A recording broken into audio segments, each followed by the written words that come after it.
amazing Palestinian sister. Some of you know her for her content creation. Please make some noise for Jinan Matari.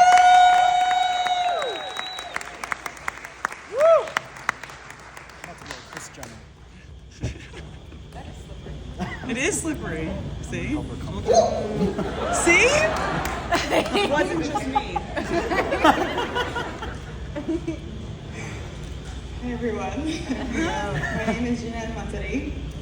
If we're connected through the internet, you already might know the story I'm about to share, that I'm already crying about, of my return to Mama Palestine. If you haven't heard it before, then may this be a tale of ancestral channeling and proof of divine intervention. It had been 18 years since I was in Palestine. We had no plans to go to Palestine when this past summer in 2023, we were visiting my husband's family in Amman, Jordan, with our 2 kids for the first time. On August 8th, we decided to take a trip to the Dead Sea, which was only 45 minutes from the border to Palestine. Something in me that day, I like to believe that it was her spirit, told me that I needed to be in Palestine. And suddenly, a family discussion that started as a joke and went like, what if we just went for a day, turned into a very serious, but what if we just went for a day? And just like that, we spent the night at the Dead Sea, and the next morning on August 9th, we were up early, headed to the Palestine border with 12 family members, 3 of whom were children under the age of 4, for a day trip to the homeland. After 2 hours of travel time between border crossings and military stops, we touched Jerusalem soil for the first time in my life. I knew what home felt like. We had 7 hours to walk around the old city, and the smell of the air immediately after walking through Damascus Gate, Bab al-Amud, is a smell that will forever transport me to a place of mental serenity. I saw family I hadn't seen in 18 years.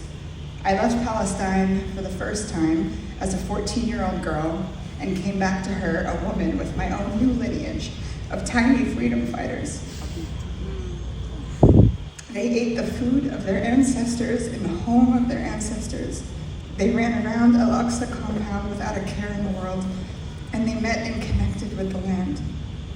Those 8 hours in Palestine were an assurance that I belonged somewhere in a world that I have felt out of place in. It was a reminder that the feeling of being home existed for me, and that existed in Palestine. And it would quickly serve as a constant reminder of what I was fighting for when 2 months later the world would experience the beginning of its first live-streamed, high-definition genocide in Gaza. I know the land called me back that day for this reason. There were too many magical moments of serendipitous timing for it to have not been intentional.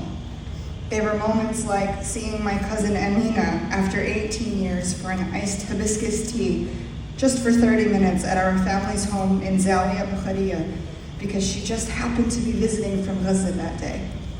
Rekindling my relationship with her and leading to my internet community, eventually making it possible for me to help her and her husband evacuate from a genocide zone. The internet is why my family from Gaza is alive today. And it was moments of attempting to surprise my pregnant best friend who had moved to and gotten married in Palestine the year prior, only for her to give birth to her son 2 weeks early on the very morning I crossed through the border, and being able to meet my tiny new nephew and surprise his mama on the day that he entered this world. For all of the destruction and devastation that exists in Palestine, it is also where magic lives and happens, because Palestine and Palestinians are magical. How else do you describe a people and a land who have survived and thrived centuries of occupying empires, who have all been unsuccessful in their attempts to conquer us, other than magical? Palestinians belong anywhere they want to exist in this world, but we especially belong in Palestine. And that's what our fight is. Woo!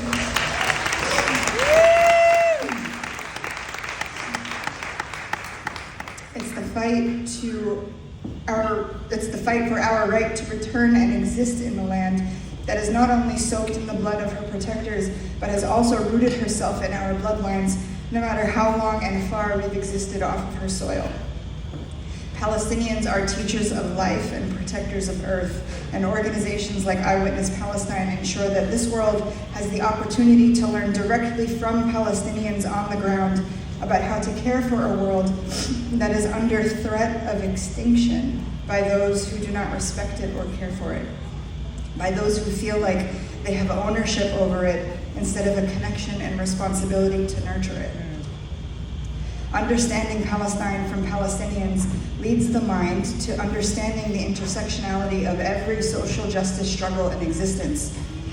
I'm sure I'm biased as a Palestinian when I say this, but Palestine is the center of the world. Okay.